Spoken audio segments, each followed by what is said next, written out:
This week I'm going to be talking about the use of dolls in dementia care.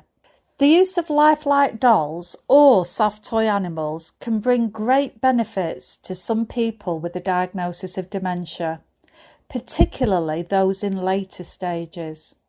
Giving lifelike dolls or animals to people with dementia is considered by some as a type of therapy. It has therapeutic benefits, such as relaxation and pleasure, and is not merely playing with a toy. What are the benefits for people with dementia?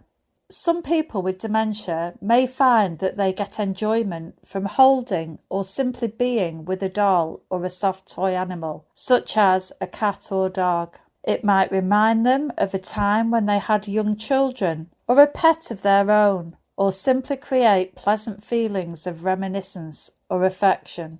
Some family members find that giving the person they care for a doll or soft toy animal can help them to connect with the outside world.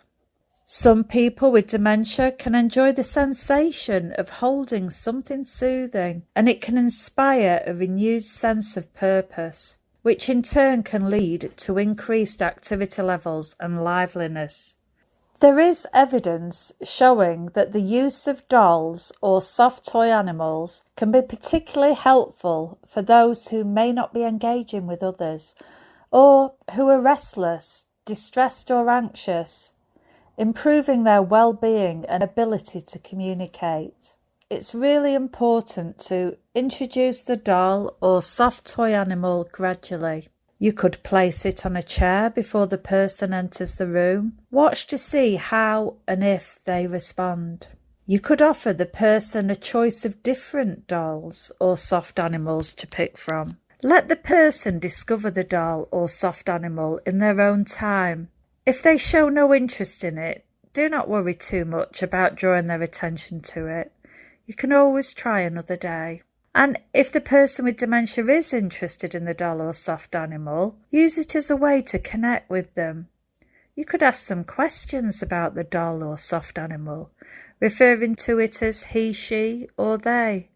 If they aren't able to answer questions about the doll or soft animal, consider making observations about it to them instead. For example, what a nice face.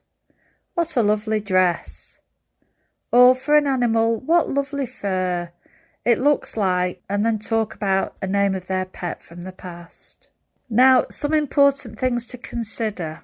The use of dolls or soft animals to reduce distress for a person with dementia should always be considered as part of the person's care plan, responding to their individual needs.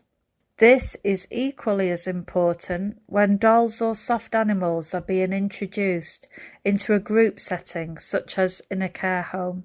The individual needs of the person should be discussed with and considered by each member of staff. And not everyone will want to interact with a doll or a soft animal. If the person shows no interest, do not press the doll or soft animal upon them.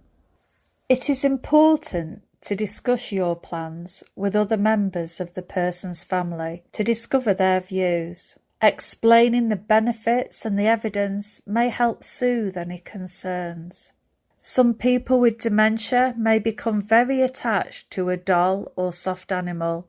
Grandchildren or other residents in a care home may pick up the doll or soft animal, which could prove upsetting for the person living with dementia. Consider using the doll or soft animal at times shown this is less likely to happen, and consider providing other objects or toys for people to engage with if this is likely. Be aware that the person may start neglecting their own needs to prioritise the doll or the soft animal. For instance, put it in their bed while they sleep in a chair nearby, or trying to give it their food. You need to watch for these signs of attachment and consider using the doll or animal away from meal times and early in the day rather than close to bedtime. And another tip is to try to avoid using dolls that make a noise, for example crying noises, as this may cause distress. On this slide you can see a picture of a little puppy, which is a therapeutic puppy, and these puppies make a realistic breathing sound and the bellies move a little bit, so they are very realistic and can provide great comfort. And if the person prefers a kitten, this is an example of a therapeutic kitten, a realistic one, which again will breathe and its stomach will move very gently, which can provide some relief from distress. On this final slide, a doll that can be used in doll therapy.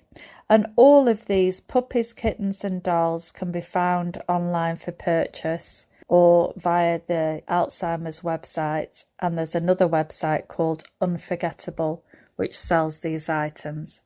Many thanks for listening. If anybody needs to talk to me about anything we've discussed today, this is my telephone number.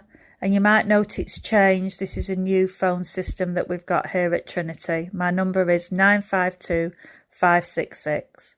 There's also the number here for the Admiral Nurse Helpline. And if anybody's worked in any of the services or done national service, there's a phone number at the bottom. You will be entitled to the support of a Royal British Legion Admiral nurse, and you can self-refer for that service.